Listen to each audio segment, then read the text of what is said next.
구독, 알림 설정까지 부탁드립니다. 오늘도 우리 사는 이야기 찾아주셔서 감사합니다. 사연자분이 보내주신 이야기 시작해볼게요. 저는 20대 후반의 여성입니다. 성인이 되고 나서부터는 좋은 남자를 만나 연애를 하고 싶은 마음뿐이었습니다. 고등학교 때까지 숨도 못 쉬고 학교에서 공부만 했거든요. 그래서인지 대학을 가서 미팅도 하고 소개팅도 하면서 자연스러운 만남을 경험해 보았습니다. 무엇보다 성실하고 인상 좋고 저와 얘기를 통하는 사람을 찾다 보니 의외로 찾기가 어려웠습니다. 그러다 보니 파트타임 알바를 하면서 알게 된 남친이 저에게 다가왔습니다. 물론 제가 원하는 이상형은 아니었어도 저를 푸근하고 안심되게 해주는 것도 그렇고 배려심이 많은 사람이었습니다. 그래서 전 더 빠져들게 되었고 그때만 해도 남친의 가정 환경이나 조건 따위는 염두에 두지도 않았죠. 아마도 너무 어려서 그랬던 것 같습니다. 3년을 사귀고 나서 저는 졸업하고 취직을 했고 남친은 복학해서 학교를 다니고 있었습니다. 취업하는 것은 낙타로 바늘구멍 뚫기라는데 그래도 어렵게 들어가서 전 하루하루 열심히 일을 하고 있었습니다. 제 외모가 갸냘프고 순진하게 생겨서 누가 보면 굉장히 약해 보이는데 실제는 깡도 세고 건강한 편이에요. 그런데 사내 남자 직원들이 유독 저만 챙기니까 다른 여직원들의 감정이 상한 듯 했어요. 그도 그럴 것이 골드미스들이 많은 부서였거든요. 하루는 그 얘기를 남친에게 했는데 절 이상한 눈빛으로 쳐다보면서 혹시 해프게 보이는 거 아니냐고 묻는 거예요. 전 소스라치게 놀랐고 어떻게 그런 표현을 쓰냐면서 화를 내고 집에 들어왔어요. 아무리 생각해도 그런 말투와 눈빛은 쉽게 이해되지 않았거든요. 그때만 해도 남친이 의처증의 전조 증상이라고는 생각하지 못했어요. 그저 질투가 심하구나, 그 정도였죠. 그런데 시간이 지나면서 점점 정도가 심해지자 그제서야 깨달았어요. 아, 이건 병이구나 하고 말이죠. 안 되겠다 싶어서 헤어지자고 했더니 남친은 그 자리에서 벌떡 일어나 혼자 나가버렸어요. 그러더니 그날부터 계속 제가 자취하는 월세 아파트 앞에서 나타날 때까지 기다렸어요. 다른 길로 밤늦은 시간에 가도 마찬가지였어요. 석고상처럼 그 자리에 꼿꼿이 앉아서 있더라고요. 아무런 문제 없이 살아왔던 저로서는 그 공포감이 이루 말할 수 없이 컸고요. 참기 어려웠어요. 출퇴근할 때마다 관 속에 들어가는 기분이었죠. 친구에게 부탁을 해서 그 회사 동료 집에 가서 이틀을 먹고 자는데 그곳까지 어떻게 알아서 절 찾으러 온 거였어요. 그 동료 충격 먹고 저한테 아예 말도 못 붙이는 겁니다. 할 수 없이 남친을 만나서 미안하다고. 하지만 우리 인연은 끝났으니 이제 그만하자고. 나도 너무 힘들다고 고백 아닌 고백을 했어요. 남친은 자기가 끝날 때까진 끝난 게 아니라면서 절대 못 놔주겠다고 했어요. 어쩔 수 없이 경찰에 신고하고 휴직계를 냈어요. 제가 미치든가 남친이 잡혀가든가 둘 중 하나였죠. 결국 남친은 제가 집에 돌아온 날 절 폭행해서 과실치상으로 구치소에 들어가게 되었어요. 크게 다치진 않았지만 전 평생 그 일을 잊지 못할 것 같았거든요. 그 후로 전 오랫동안 연애는커녕 직장생활도 제대로 못할 정도로 멘탈이 약해져서 심리치료를 병행하면서 정신과 치료를 받았어요. 그렇게 2년이 지나고서야 좀 나아져서 직장생활도 다시 시작하고 사람답게 살아가기 시작했습니다. 한참 연애도 하고 일도 할 수 있는 좋은 나이에 그런 사건을 겪으니 전 이래저래 외롭고 침울해졌습니다. 그렇게 시간을 보내다가 그 일이 있고부터 3년 차가 돼서야 전 한결 나아져서 다시 더 좋은 직장을 다니게 되고 맞선을 보게 되었습니다.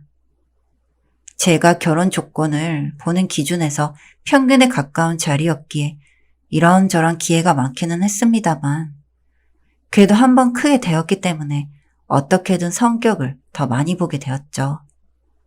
처음 보는 맞선이라 그랬는지 긴장이 되고 떨려서 가슴이 두근거렸는데 그래도 마음을 다독이면서 호텔 커피숍으로 향했습니다.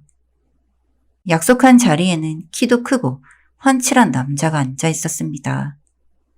얘기를 나눠보니 착하고 서글서글해 보이더라고요.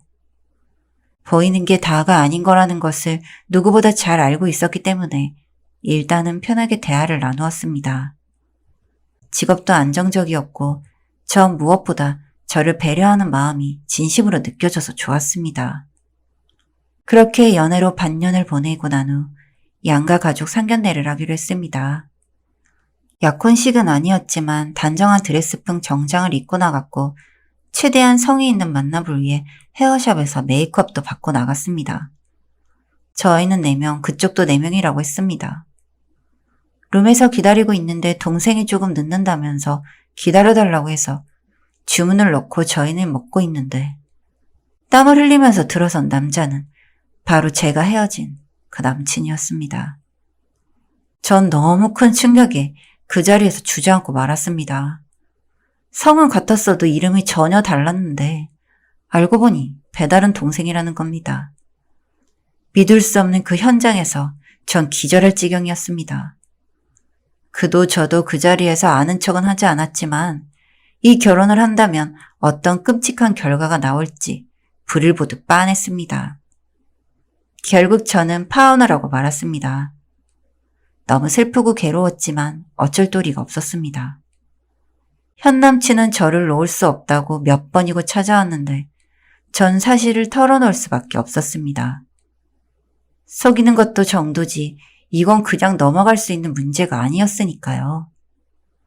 그렇게 저희는 어이없는 사건 때문에 그렇게 헤어지게 되었습니다. 나중에 들은 사실이지만 현 남친은 동생이 그렇게 경찰서를 들락거릴 정도로 스토커 기질이 심한 줄 몰랐고 결국 인연을 끊었다고 하더라고요. 문제는 그 다음이었습니다.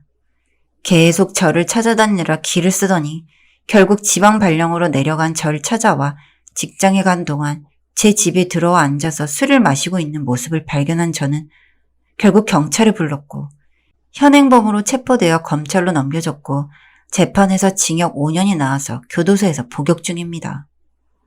어쩌면 제 인생을 깡그리 말아먹을 수 있는지 너무나 속이 상하고 괴로워서 죽어버릴까 하는 고민도 했었습니다. 하지만 이미 늦었고 앞으로는 그저 조용히 살아야겠다는 생각뿐이었습니다. 맞선 남이었던 현 남친은 절 잊을 수 없다면서 미국에 가자고 애원을 하면서 절 놔주지 않았습니다. 그래서 전 직장을 그만두고 남친과 미국으로 떠났습니다. 현지에서 결혼식을 올렸고 남친은 하고 싶은 공부를 하겠다면서 유학을 하게 되었고 저 또한 MBA 코스를 듣게 되었습니다. 국내에 복귀를 하더라도 다른 문제 없이 일을 다시 할 수 있었기 때문입니다. 하지만 배다른 동생인 옛 남친이 다시 찾아오지는 않을까 5년이라는 시간이 늘 불안했습니다. 저희 부모님은 자세한 내막을 모르셨지만 그래도 결혼식도 와주셨고 가끔 여행을 오시면 들러가시면서 더 늦기 전에 아기를 갖는 게 어떻겠냐고 물어보셨습니다. 저 역시 예쁜 아기를 낳고 정착하고 싶었죠. 그런데 그게 마음은 동하는데 둘 다 학생이라 양육비가 걱정되는 것도 사실이었습니다. 그러자 아버지께서 5천만 원을 흔쾌히 주시면서 돌 무렵까지는 키울 수 있을 테니까 염려 말고 낳으라고 토닥여 주셨습니다. 그해 가을 저희는 아이를 가졌고 이듬해 딸을 낳았습니다. 정말 행복했고 이런 날이 다시 올까 싶을 정도로 기쁜 나날이었습니다.